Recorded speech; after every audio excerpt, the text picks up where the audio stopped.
Welcome to the Future is Borderless podcast with David Nilsson. We feature top entrepreneurs and thought leaders from around the world, those who bring a global mindset and a unique perspective to their life and business. Now, let's get started with the show. Hey, David Nilsson here. I'm the host of this podcast. On the Future is Borderless, we connect with business leaders from around the world who have what I like to refer to as a borderless mindset. And the purpose here is to share ideas, new innovations, best practices, things that will help us grow both personally and professionally, and continue leading in a rapidly changing world. Now, this episode is brought to you by Doxa Talent. Doxa helps businesses to source full-time, highly skilled workers from all over the world. And as a result, these companies can scale faster, increase margin, and improve culture. If you want to learn how to grow your business with offshore workers, simply visit doxatalent.com. All right. Well, I'm excited for today's show. My guest is T.A. McCann. T.A. is a seasoned entrepreneur and investor with a remarkable track record of building and scaling successful businesses. He's been the founder of many companies, including Synosis, Gist, which was acquired by BlackBerry, and Rival IQ, a leader in marketing analytics. And prior to his startup career, T.A. was a professional sailor who competed in 2 America's Cups. And I should note, actually winning 1. And T.A. is an active angel investor. He's on many boards. He's also an adjunct professor at the University of Washington's Foster School of Business and a mentor at Techstars. So with that, T.A., welcome to the show. So good to be here, David. Yeah, this will be fun. I'm excited to talk about your entrepreneurial journey and some of the lessons learned along the way. But I'd love to start maybe at the very, very beginning and just sort of understand, how did you first become an entrepreneur? Like, what was it what was that moment that sort of led you down that path? I started my first business when I was 12. And I think that I wanted to be in control of what I was doing. And I thought that making money for myself felt important. And so I started mowing lawns, which turned into a landscaping business. And then I grew up on Lake Michigan outside Chicago. And I was always around boats. So you mentioned my sailing background, but I was always around boats. My parents were around boats. And so I was hanging around the yacht clubs and the docks. And so I started a second business maintaining boats. Starts off washing them and then doing all kinds of maintenance. And then I started another business alongside that one, which was a specific soap business. And so I was actually making more money selling soap to myself and to other people working on boats than I was doing on the boat cleaning business itself. But I was doing all of that while I was still in high school, middle school and high school. So in some ways, I was an entrepreneur from very, very early on. Very cool. So from that experience, did you know then that at some point you wanted to sort of start your own, larger scale business, or was that still something that was undetermined at the time? I don't think, as a 15, 16, 17-year-old, I'm not sure I had that level of foresight, but a lot of people I sailed with were entrepreneurs.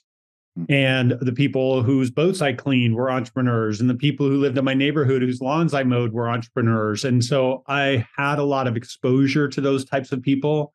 I think I had a lot of interest in what kind of business do you run, and how did you get into that, and how does it work, and what does it do? And so I had lots of that around me in my kind of, teen years.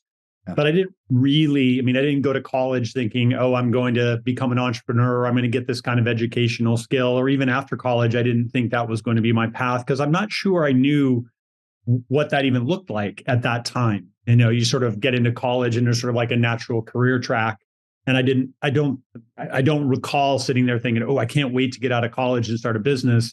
The way I see lots of undergrads today, or certainly graduates today, are very much thinking about that as they go into college, or as they're going through college, or even coming out of college, of where they're trying to go is to start a software or technology-based business. Yeah. Why do you think, it's funny because I think back to, when I was in school, I also didn't know that I would start a business someday, or multiple businesses. That was never really, I think, something that I aspired to. It just sort of accidentally happened. Why do you think now today so many kids are, sort of had that mindset, like they need to be entrepreneurs? What is something changed there? I would say that one is, when we talk about entrepreneurship, I think you naturally default into technology-based entrepreneurship, of which there are many flavors of entrepreneurship. But I think when you ask, are you thinking about being an entrepreneur? Many people immediately equate that. And if you're in that genre, then I think it's the fact that, I mean, if you're a 20-year-old today, I mean, you have had access to the internet, you've had access to mobile phones, you've had access to products that allow you to write code, build products, test products your entire life. And so you're naturally into thinking about that. I'd say number two is that the lore of entrepreneurship. I mean, when you think about who are people admiring, oftentimes, you talk to any kid and you're thinking, oh, it's a Elon Musk or a Steve Jobs or something like that. A technology entrepreneur is who they have sort of started to think about as what does quote unquote success look like. So that's, I'd say, a second theme. And then it's just become part of the water, as it were, especially at certain universities. I mean, everybody's talking all the time about the entrepreneur club or the kid that started the side business or the mobile app that somebody built. And so it just becomes part of a natural way to think about it. And I'd say the last topic is accessibility to lots more people like you or me, and the ability for them to be connected to technology-based entrepreneurs in their collegiate experience is much, much greater now than it might have been when you or I were in college. Yeah. Well, I mean, talking about today, let's talk about what you're up to. Because as I shared in your bio, you've had a lot of great successes and I'm sure some battle scars along the way. Now you're working with entrepreneurs as the managing partner at Pioneer Square Labs. I'm not 100% certain that everybody that's listening to this podcast is familiar with the concept of a startup studio. So could you talk a little bit about that model and maybe how that differs from traditional venture capital? Yeah. Let me just take one step back to go two steps forward. So as you mentioned, I'm a 5-time founder. I've had 3 successful exits. And after I sold Synosis to Google, I was thinking about going and starting number 6. And I called out to a very good friend and mentor of mine named Brad Feld. And he was an investor in previous companies that I'd worked in. And he was a large investor in PSL. And so I asked Brad, I said, hey, I'm thinking about doing another company. And he was like, cool, I'm excited. Like, I'm ready to invest. Let's go do another one. But he said, you've done a lot of this. Maybe you should consider spending a little time with a lot of companies instead of a lot of time with one. And that was a very good sort of kick to me to say, maybe this is a good change to sort of think about a new type of thing. Now, I knew the PSL crew. PSL at that time was about 2.5 years old. I was an early angel investor in PSL because I know a lot of those guys. But I made the choice partly to continue to work with Brad, partly to see if I could productize a lot of the knowledge that I'd sort of gained as an individual entrepreneur, and partly as a new challenge, is to say, hey, this is like another phase shift in my professional career. So I joined PSL 5 years ago. And what Pioneer Square Labs is 2 parts of our business. So the startup studio, which is, many people might equate that with an incubator. So we literally come up with brand new ideas. We run a process internally and we turn those into software companies. Over the last 7 years, we have tested about 350 ideas to get to 33 companies that we've spun out of the studio. So that, 4 or 5 companies a year we are creating from scratch. And then we have a second part of the business, which is a venture fund. So we have a $100 million venture fund, and we invest in the companies we start. And we also invest in early stage companies based here in the Pacific Northwest, which generally would be Portland, Seattle, Vancouver. And so those 2 pieces work together in the sense that we are seeing and working with many, many different early stage ideas and early stage entrepreneurs. So you guys have tested 300 plus ideas, but only 30-ish of those are ones that you chose to move forward. How do you know, what's the filter to move them from one stage to the next? Yeah. So we have loosely or strictly defined sort of a 5-stage process at PSL. And I say loosely or strictly because this is a little bit of art and science. Sometimes you just know and you find the right person with the right idea and you're like, you know what, we're just doing this company, and you don't run the full process. And other times you try to look for repeatability, consistency, especially when they work or they don't work. And they sometimes work or don't work, after they've come out of the studio. So you look back and say, like, which part of the process didn't we do right? But if you were to allow me, a general structuring of the process would be ideation, validation, creation, spin out, scale up. And there are specific things that happen at each of those stages. So validation being the most important and the one that where most companies die. Yeah. Excuse me. So in validation, the ideas tend to die quickly on competitive landscape. So we come up with a brand new idea, we define it with who's the customer, what's the value prop, what's the feature set, what's the business model. You go Google it, you find 5 guys who are already doing the same thing, who are funded by amazing investors, and you're like, okay, that's dead. The second, and those die very quickly, sometime between a day and a week. Yeah. Or you repurpose and refigure, it becomes a new idea because of that information, maybe with the same ingredients, but a different dish. The more common death is we really very quickly, and usually by day 2 of an idea, are attempting to go find early adopter customers. And we have kind of an internal process, which would be ICP or ideal customer profile, to VOC or voice of customer, to EAC, early adopter customer. ICP, VOC, EAC. And a lot of stuff dies because we can define an ICP and we start shouting out to the internet and our networks and no one cares. Quite common. Yeah. You can't find them. They might be there, but we are pretty sophisticated on all our different strategies of finding potential customers, and for whatever means, we can't find them. The next would be we find them, but they have very inconsistent needs, pains, and wants. So we think we're going to build a product with feature A, B, and C, and we find that some people want A and B, and some people want C and D, and some people want D and F, and we can't find consistency on the pain or problem or even the product that we might build for them. So inconsistent problem definition. If we find consistency on that, then we find oftentimes limited ability and willingness to pay. Mm-hmm. So customers like, oh, this is a huge problem. And then we say, well, could you pay $1,000 a month to solve that problem, or $100 or whatever? And they're like, no. And so, the idea dies on ability or willingness to pay.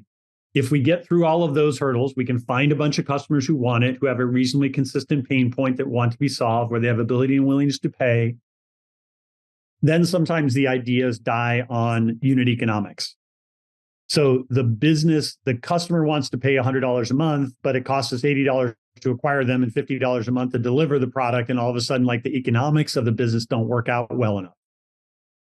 The next thing that kills an idea is every now and again, we find something that's technically impossible to do. We thought it was possible, but we can't actually make the product do what the product does. But that's relatively rare for us. And then the last thing is investor interest. So we are only building investable venture scale ideas. And some categories are very attractive for venture investors and some are not very attractive. And even when we find all of the things I talked about, sometimes we go talk to 10, 20, 30 investors and they just kind of yawn at us like, nah, not really my thing. And so we don't move a project forward because of lack of investor interest. And so that generally runs on kind of a timeline. And it's a little bit of like, do not pass go and collect $200 until you've done this sort of round. And they're not wholly linear. But every week we are running that process of saying, how many more customers do we talk to? How much more consistency? How close are we getting to really being able to define a product? And then getting a team to lead it, whether they bring the idea to us or we go find the team. But those are the reasons why most of those 320 ideas have died along the way. And if you look at something like Techstars or Y Combinator or even VC funds, and you look at why companies die, most of them run out of money because they just can't find customer traction in the amount of time that they have. So we're just front running that whole process of, if we can't find customer traction, then let's kill the idea before we get going. Why hasn't the rest of the industry sort of adopted that practice? Well, because you don't get to repeat. So when you say industry, you could say there's a broad industry of startup entrepreneurship. Yeah. And you could say, well, because the entrepreneur doesn't have the skills or the reps to go do that. They don't, and they believe too much small signal. So if you went and talked to 5 customers and they said, oh yeah, I totally want this thing, versus talking to 50, you may come to a different conclusion. So our target usually for any of our ideas is no fewer than 30 and more like 30 to 50 ideal customer profiles. They're all living in a spreadsheet. We're restack ranking them every week. And we are saying, like, can we find real customer demand here? But your average entrepreneur Like they might talk to 3 to 5 before they make the choice to go start a company. I'm sort of laughing about this, TA, because I'm reflecting on my own entrepreneurial journey, and I'm thinking I might have, in this case it worked out for me, but my first business I might have looked at small signals and just jumped straight in with 2 feet. So yeah, thankfully it worked. But you're right, that's probably not uncommon. And it can work for lots of these if you have enough time. Right. So if you think about it, if you have enough money or enough runway or enough of your own fortitude, you may be able to assemble that 30 to 50 over a 6-month period of time, as opposed to a 6-week period of time. Yeah. And we can be doing that much, much more rapidly. If you narrow from general entrepreneurs to more like venture capital and studios, then VCs don't have the time or expertise to do that either. They're primarily money managers or capital managers. They have a relatively short amount of time to make a decision, especially for a good investment. And so they might be able to talk to 3 or 4 or 5 potential customers for any given idea, but they can't do it fast enough to make that part of the decision. And oh, by the way, they generally don't have that much of the expertise sitting in a VC firm. If you narrow into studios, then this is a lot of what studios do. Right. This whole process of customer discovery, customer development is usually a core component of a venture studio, of which, we're one of many in the world now. Yeah. And whether you guys came up with the idea or an entrepreneur has come up with the idea and brought it to the studio, do you run it through the exact same process? Yeah, 100%. Same process. So what percentage of the businesses, the 30, did you say 33? 33, yep. Yeah. So the 33, what percentage of those were ideas that someone brought into the studio versus you guys, came up with the idea and then found the entrepreneur to sort of lead from there? In the early days of PSL, they were much, much more PSL led.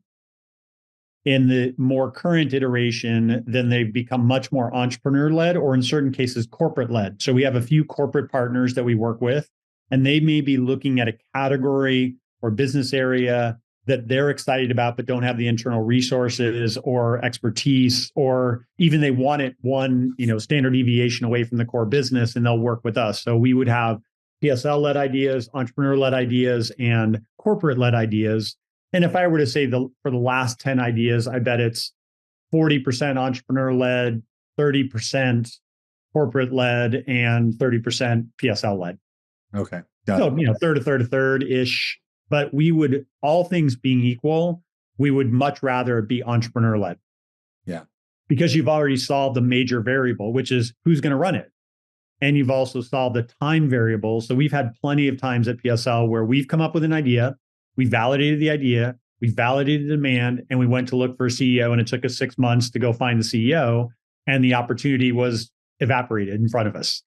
So if you have the entrepreneur, you can evaluate them as a founder CEO while you're evaluating the idea itself, and you've already solved one of the big variables, and you can start to even imagine the team you might build around them based on their own unique core competencies. Yeah, I recognize based on the business model, maybe the industry, perhaps I guess the type of business that it is, maybe there's nuances to this type of CEO that you would look for in the cases where you've come up with the idea and now you need to find someone to sort of run with it. But are there common threads that you see? Is there a similar type of person that you're looking for? I'm trying to think, like, there's a lot of people that think, well, maybe I'll be a CEO someday. What could you give them in terms of like the things you guys look for? Yeah. So we are building specific kinds of businesses, right? Venture scale businesses. And that is maybe a specific kind of person that think, I want to build that scale of business at that pace with that type of other set of people sitting around the table with me. So that's, first filter. And that places no judgment on somebody who might like to open a restaurant or a lifestyle business or many other things. So a venture scale technology business, which is what we build, that person should start to think about, well, what experience do I have that looks anything like this? So oftentimes, if you're a general manager, a senior product manager at a technology company, maybe you ran a business unit there, like you've got some experience, which is pretty similar, right? It's not the same, but it's similar. Somebody who says they would think they want to be an entrepreneur, I would say, what ideas are you working on right now? And, generating an idea and working on a side project, trying to build something, even if it's not the idea yet. I mean, the right entrepreneurs are almost always coming up with new ideas and like all the time thinking about them. The third is, how are you spending time with other people who are building ideas, right? So if you get sort of, unfortunately, in like large tech, oftentimes you lose touch with the startup community. So are you hanging around with other people who are building businesses today and learning from them? Are all things that would sort of lean someone in the right direction. And oftentimes, regardless of whether they work on our idea or otherwise, someone walks in and say, tell me about what ideas you're working on. Why did you try them before? What did you do to validate them? So those are one. And then two is when they start to engage in the studio. If it's their idea or even our idea, it doesn't really matter. We basically say, like, let's run a month-long test together. Let's do a date, right? Let's do hire by audition. And we are really looking for people who can drive a process, like week over week progress. And a lot of times, people can't drive that fast. There's like, that's a lot of decisions I had to make this week. That we're looking for people who are good at customer engagement, right? Most CEOs or good founders, they have to be the first salesperson, and maybe they're the first salesperson for a long time. Yeah. They're selling the biggest deals, the most complicated deals. And to be a salesperson, you have to feel very comfortable reaching out to customers, doing the cold calls, doing the negotiation, thinking about pricing, and starting to think like a product manager. So a product manager in most technology companies would have these sort of skills of, how can I find the customers? How do I engage with the customers? How do I listen enough to their problems and then fit in my solution? How do I think about what other thing would I might have to build in order to get them to become a customer? And then how do I think about pricing and packaging? So pricing and packaging, which are different things, if you've got some level of experience there, ends up being helpful for those kinds of potential entrepreneurs. Yeah.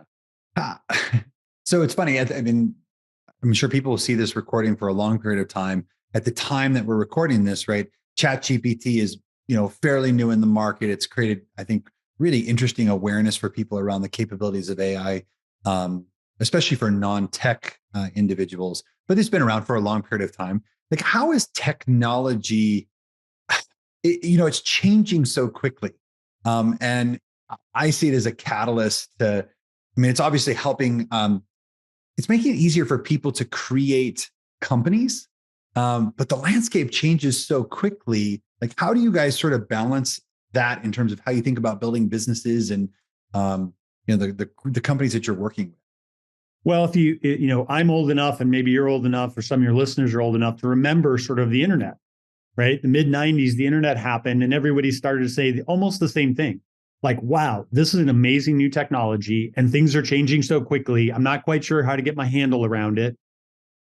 And what happened was a gigantic proliferation of new kinds of companies, right? The rate by which people were creating new companies using this new piece of technology called the internet, building a website, building a data-driven website, et cetera, that was mid 90s. Then this thing like the cloud happened, and it happened again. And then this thing like mobile happened, and it happened again. And then social happened, and it happened again. And then payments happened, and it happened again. And so in many ways, while I firmly believe that we are at one of those seminal moments, that these enabling technologies just create opportunity for entrepreneurs who can leverage them, but it also creates a proliferation, a huge amount of companies that just rush into that, using that new technology. And so if you just follow like a ChatGPT or GPT more broadly, or innovations in AI more broadly of the last year's period of time, on any given week, there are like hundreds of new companies being created to do, in many cases, much the same thing. And so there'll be a different differentiator that will help some of those companies succeed, because the technology, just like mobile, cloud, social, internet, becomes just part of the infrastructure that everybody has access to. That said, the average company, mid, large, small, does not understand how rapidly this technology will change their world and how many other companies are building something that is likely to disrupt their world. Yeah. So it's funny because you were talking about the internet, which of course I remember, mobile payments, like all these sort of significant shifts in technology and the way that we work and connect. I remember all of those, and I remember each one of them feeling like they were an enabler to the next thing. This is the first sort of technological shift that I recall, where people are really concerned about what does this mean for jobs long term? What does this mean for people? How do you see that? Well, I would argue that if you were a little bit more like if you worked at a newspaper industry, right, in a magazine industry, and you thought about, hey, what does this internet thing mean for me? Yeah. If you worked at a bank, what does this payments thing mean for me? If you were a telephone company, what does this mobile thing mean for me? I mean, think about the disruption and shift of how we use what we used to use from Xco that we now use from Yco.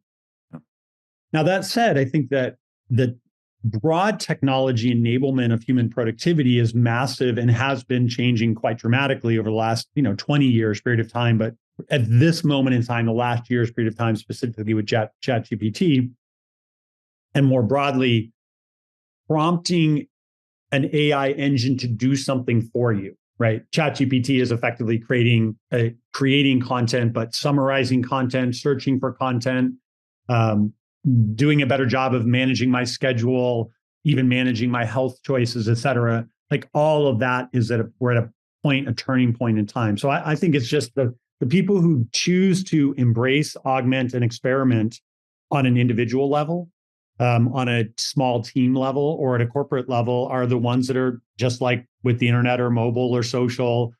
I've built businesses at kind of each one of these phase shifts that are loosely or tightly aligned to that phase shift. And this is just yet another one that we are working on. And part of the fun of being in a studio is you can apply these kinds of technologies across many different applications. Yeah. So I want to shift into a couple different topics here. So first one I want to cover is really around remote work. This is a big topic today. I talk to entrepreneurs all the time, and its question is, should I be in an office? Should it be hybrid? Should it be out of the office? What are you seeing across your portfolio company? All of them are hybrid or remote. So that's sort of a given. And that's both a hangover of COVID, but I think, I started a business during COVID. We built it, scaled it, and sold it, and I never met any of the people physically in the world. Wow. And then I met them after the whole thing was done. It was like, oh, you're Sheila. That's amazing. Like, okay. And you never met him in the journey. Never met him. Whole time. Obviously we're online, but we never physically met in the real world. And they were in Seattle. Wow. So they even had physical proximity. You guys were really committed to that. Yes. So those kinds of businesses and what it forced us to do is to start to really build from the infrastructure from day one to think about, you have to start with the opportunity to be hybrid or remote. And part of the studio benefit, again, is that we can bring these best practices over and over and over and over again, and the tools to support a best practice over and over again. For example, like how do you hire and manage a remote team? Well, if you bake that into your culture from day one, it's not a problem. Yeah. And therefore enables you, whether you're having an EA that's in the Philippines or you're having a CTO that's in Oklahoma or a developer that's in Ukraine, like all of which we have, the opportunity to set that up from day one with both tooling and process is absolutely there. And I think any CEO who doesn't embrace that, is just missing out, because it feels so quaint to think, oh, you must move to Seattle to start this company with us. If you're anybody who's not the CEO, and the CEO, I think, benefits tremendously by physical proximity with us, especially at these early days of the company.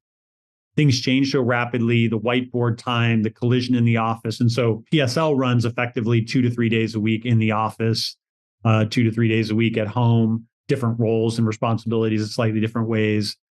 We have 1 or 2 people who work remotely, but they struggle because we're mostly a on-premise kind of a company, but it's mostly because we started before and we also haven't scaled much more broadly. And the nature of our work disproportionately benefits by being physically in the same place. But all of our companies now are starting as either exclusively we're going to start from being remote, or we're going to be hybrid, and then they build their own processes around that.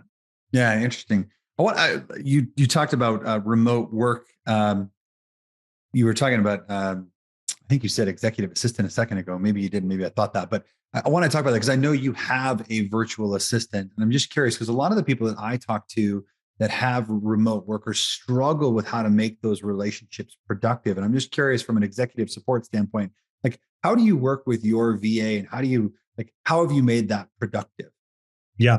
So I'm a gigantic fan of virtual assistants. I recommend them for all my CEOs. And I think I've trained at least 5 that start with me. And then when I'm doing a project with the CEO, they start to get to know the EA, and then they spin the company out, and then I give them the EA. Oh. So I train the EA both in the way that TA works as the productive CEO, but also we get the opportunity to overlap and work together while that company is spinning out. And the CEO is going through very stressful times where we both are doing all the stuff to form the company and name the company and hire the first employees and all of that sort of stuff. So the EA can be massively helpful there. All of my EAs have been virtual. So I've gotten quite comfortable with that. And I and my EAs or VAs just get quite good at using different tools. So we are good at the Monday morning stand-up. We're good at the workflowy tool, which is our bulleted list. We're good at the monthly, quarterly priority list in Google Sheets. And I can, in most cases, work much more efficiently with the EA in a remote way than if they were physically on site. Yeah. I love it.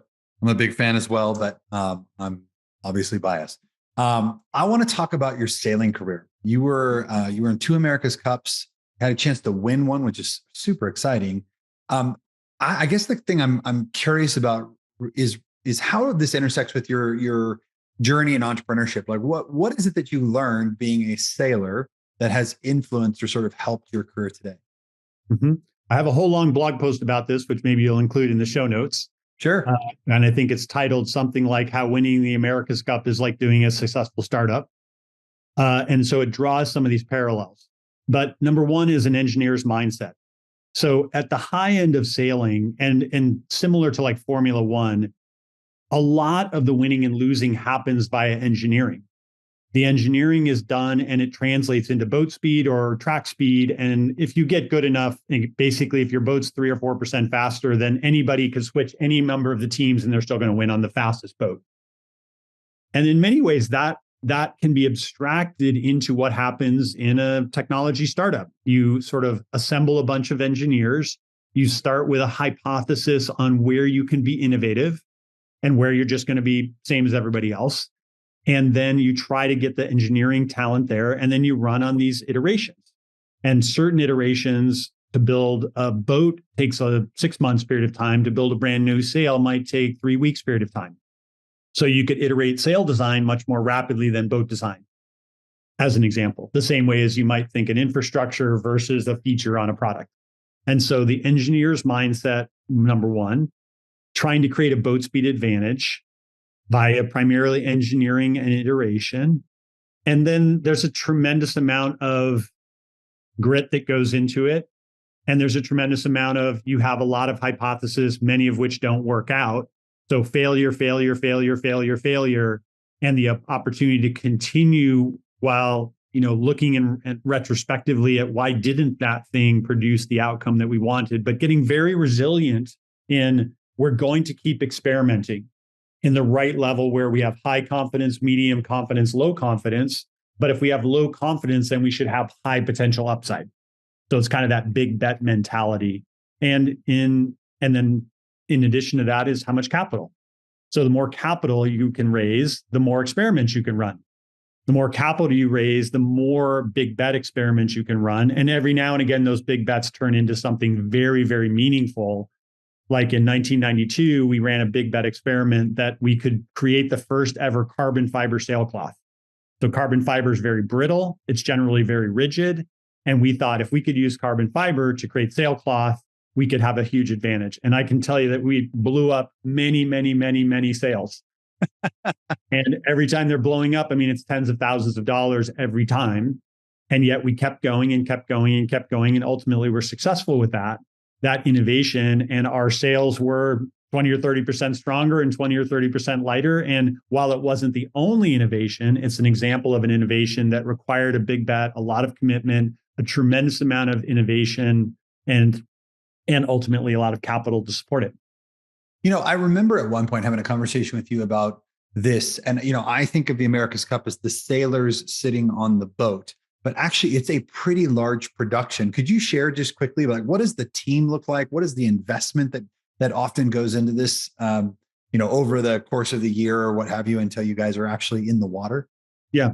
So a current America's Cup team will be somewhere between 2 and 3 years long, a campaign of which the actual America's Cup to sell will be like 10 days at the end of it all. So you are iterating many, many years in front of that. A team today might have 100. In the case of 92, I think we had nearly 200 people on the team. And we had 36 sailors. So that was 2 full sailing teams, which was also expensive. Many times you'd basically have 1 full sailing team and a bunch of alternates, or of 2 full sailing teams, or a half sailing team and some of the shore team. But in our case, we wanted to do 2 boat testing a lot. So this was, for us who are technology, this is A/B testing. Yeah. And we would build the A and the B, and we would hold one variable constant and we'd change the other variable. And if you wanted those boats to have a very good A/B test, you'd want to have the best possible sailors on both boats, not just a team and a B team, because that variable you wanted to hold consistent. So we had 2 full sailing teams, and we had all the short team, and we had all the design team, and we had all the experiment team. So there was, in our case, because we had a lot of capital, we had material scientists and chemists and things like that were on the team where, like if you didn't have as much capital or didn't want to do as many experiments, you might not be able to afford that level of people. But, the America's Cup today will cost somewhere between $50 and $100 million to go do, and it'll be 2 to 3 years long. And it will be that type of production the same way you would do, it looks like a Formula One type of team. Yeah. It's just amazing. Again, you see it on television, and it's a big production, but when you hear it in that context, it's significant. TA, I always love asking entrepreneurs about some of the biggest mistakes they've made, or biggest lessons, maybe is the better way to put it. And I always reflect, for me, in 2007, 2008, I did not have a framework for which I would respond in a crisis. And it was a huge challenge with how we handled that at that time. But learning that set me up for great success when the pandemic happened. I feel like we really executed well during that period of time. And I'm just wondering, in that context, if there's a moment in your career that you can reflect on that you learned a pretty significant lesson that's helped influence you and others going forward. Yep. So on the lesson side, I'll say 2. One is firing somebody based on culture.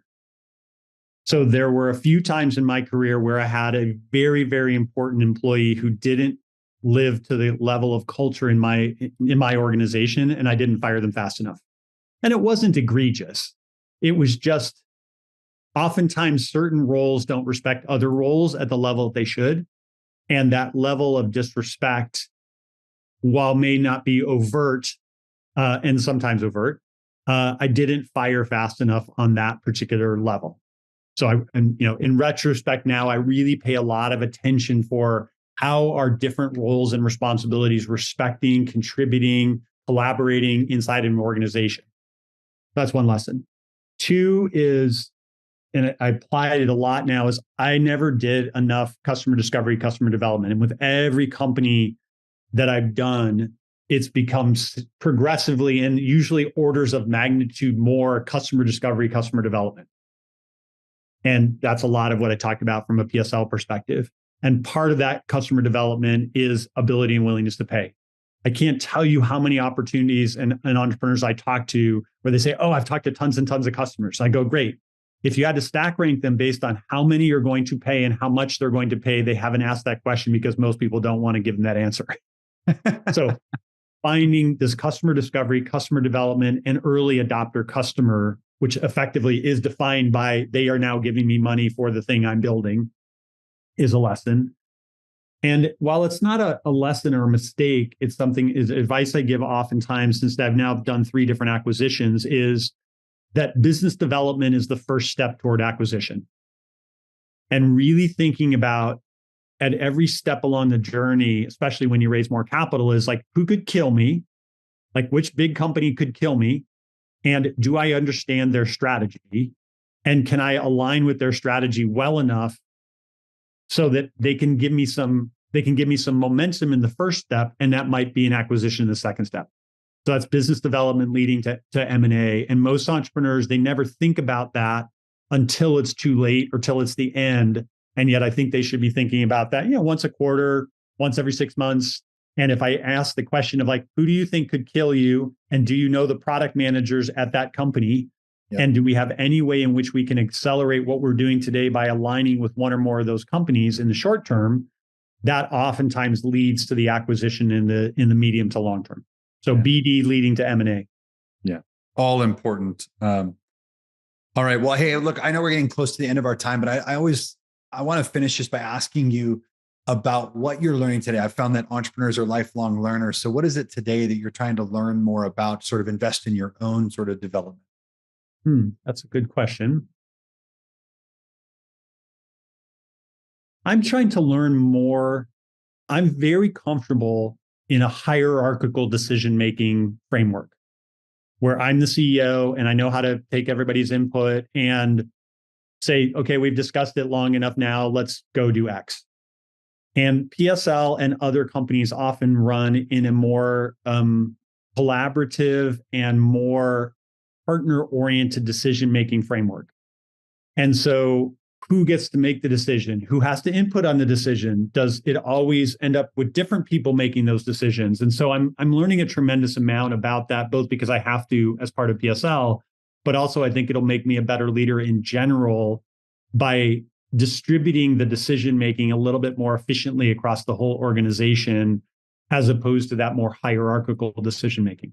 I love that. One of our earlier guests on this podcast was a guy named Lex Sisney, who talks about teaching people how we make decisions so you can push more authority and autonomy into the organizations themselves. And I think that aligns really nicely. All right. Well, we'll leave it there. Well, we've been talking to TA McCann, the managing director of Pioneer Square Labs. TA, where can people go to learn more about the work that you're doing? So we have psl.com is a Pioneer Square. And I have my blog, which is tamccann.com. And I blog a lot about, entrepreneurial topics and what we're learning here at PSL. So those are two places where you can find me, and certainly on LinkedIn as well. Awesome. And we will track down that America's Cup is like a successful startup blog post, put that in the show notes for everyone here. TA, thanks for being on the show today. Super fun. Thank you, David. Thank you for listening to the Future is Borderless podcast with David Nilsson. Be sure to click subscribe to future episodes so you can hear from more top entrepreneurs and thought leaders. And we'll see you again next time.